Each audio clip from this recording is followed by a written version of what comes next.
ప్రజాభవన్లో నిరుద్యోగులు ధర్నా చేపట్టారు. జీవో 46ను రద్దు చేయాలంటూ 500 మందికి పైగా నిరుద్యోగులు ధర్నా చేపట్టారు. తెలంగాణ స్పెషల్ పోలీస్ నియామక ప్రక్రియకు సంబంధించి ఆందోళన చేపట్టారు. కంటిజియస్ డిస్టిక్ క్యాడర్ అంశంపై అభ్యర్థులు తీవ్ర అభ్యంతరం వ్యక్తం చేస్తున్నారు. రెవెన్యూ జిల్లాల జనాభాను ప్రాతిపదికగా చేసుకొని పోస్టులను కేటాయిస్తే గ్రామీణ ప్రాంతాల్లోని ప్రతిభావంతులకు అన్యాయం జరుగుతోందని ఆందోళన వ్యక్తం చేస్తున్నారు. కటాఫ్ మార్కుల్లో వ్యత్యాసం కారణంగా రాజధాని ప్రాంతానికి ఎక్కువ ఉద్యోగాలు దక్కుతాయని చెబుతున్నారు.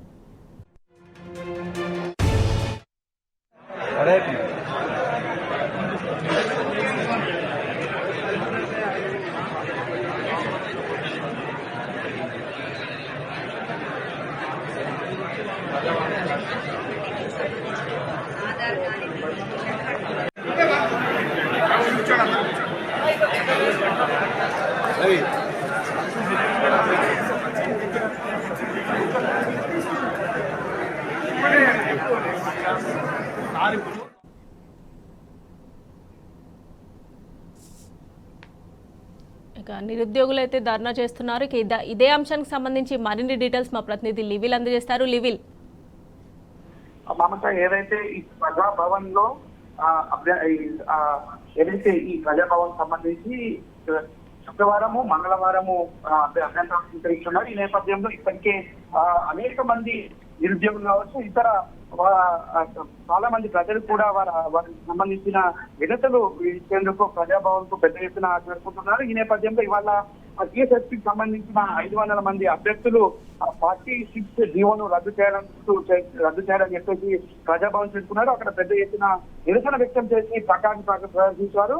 ఆ తెలంగాణ రాష్ట్ర ప్రత్యేక పోలీసుకు సంబంధించి ఏదైతే నియామక ప్రక్రియ ఉందో దీనికి సంబంధించిన 46 జీవోను ఎట్టి పరిస్థితుల్లో మేము ఒప్పుకునేది లేదు, దీన్ని రద్దు చేయాల్సిందని చెప్పేసి కూడా పెద్ద ఎత్తున అక్కడ ప్లకార్డులతో నిరసన వ్యక్తం చేసిన దృశ్యాలు మనకు ప్రత్యక్షంగా చూడవచ్చు. అందులో అయితే ఇందులో కంటిన్యూస్ డిస్ట్రిక్ట్ కేడర్కి సంబంధించిన అంశంపై కూడా ఈ అభ్యర్థులంతా గత కొద్ది రోజుల నుంచి అభ్యంతరం వ్యక్తం చేస్తున్నారు. రెవెన్యూ జిల్లాలకు సంబంధించి జనాభా ప్రాతిపదికన చేసుకొని టీఎస్ఎస్పీ పోస్టుల కేటాయిస్తే గ్రామీణ ప్రాంతాల్లో ప్రతిభావంతులకు అన్యాయం జరుగుతుందని చెప్పేసి కూడా ఈ సందర్భంగా వారు ఆవేదన వ్యక్తం చేశారు. కటాఫ్ మార్కుల వ్యత్యాసంలో కారణంగా రాజధాని ప్రాంతానికి ఎక్కువ ఉద్యోగాలు దక్కుతాయని కూడా ఈ సందర్భంగా వారు కొన్ని అంశాలు లేవనెత్తారు. ఈ 46 జీవోని ఎట్టి పరిస్థితుల్లో మేము ముట్టుకోమని చెప్పేసి కూడా ఈ ప్రజాభవన్ వేదికగా వారు నిరసన వ్యక్తం చేశారు. దాదాపు 500 నుంచి 800 మంది అభ్యర్థులు ఈ నిరసన కార్యక్రమంలో పార్టిసిపేట్ చేసి వ్యక్తం చేశారు.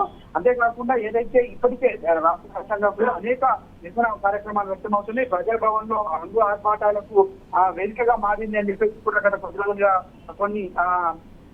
కొంతమంది అభ్యర్థులు చేసిన నిరసనగానే వల్ల మీరు 500 మంది నిరుద్యోగులు ధర్నా దిక్కు దేవడం పట్ల కూడా ప్రభుత్వంపై ఎంత వ్యతిరేకత ఉందనేది కూడా స్పష్టంగా అర్థమవుతుంది. ఇటు రాష్ట్ర వ్యాప్తంగా 500 మంది పైగా నిరుద్యోగులు ఈ ధర్నాలో చేయడం ఒక క్రమంలో లేపింది. అయితే ఖచ్చితంగా ఎట్టి పరిస్థితుల్లో 46 జీవోను మేము ఒప్పుకోము, దాన్ని రద్దు చేసి తీరాల్సింది అని చెప్పేసి కూడా ప్రభుత్వానికి అల్టిమేట్ చేశారు. అందులో భాగంగానే డిస్ట్రిక్ట్ క్యాడర్ అంశాన్ని కూడా ప్రజలకు తీసుకోవాల్సిన అంశం ఉందని చెప్పేసి కూడా ఈ సందర్భంగా వారు కోరారు. జనాభా ప్రాతిపదికన చేసుకొని టీఎస్ఎస్పీ పోస్టుల భర్తీ చేయాలి తప్ప ఇష్టానుసారంగా చేస్తే మేము తీవ్ర నష్టపోతాం. మరోసారి కూడా నిరుద్యోగుల ఆశ నెరవేరదని చెప్పేసి కూడా ఈ సందర్భంగా చెప్పారు. కటాఫ్ మార్కులను కూడా ఎట్టి వ్యత్యాసం ఉండే కారణంగా ఎక్కువ మంది రాజధాని పరిధిలోనే ఉంటారు. రాజధాని పరిధిలో ఉండడం వల్ల కొంతమంది నిరుద్యోగులుగానే ఉండిపోతారు తప్ప ఉద్యోగాలు రావని చెప్పేసి కూడా వారు ఆవేదన వ్యక్తం చేసిన పరిస్థితి కనిపిస్తుంది.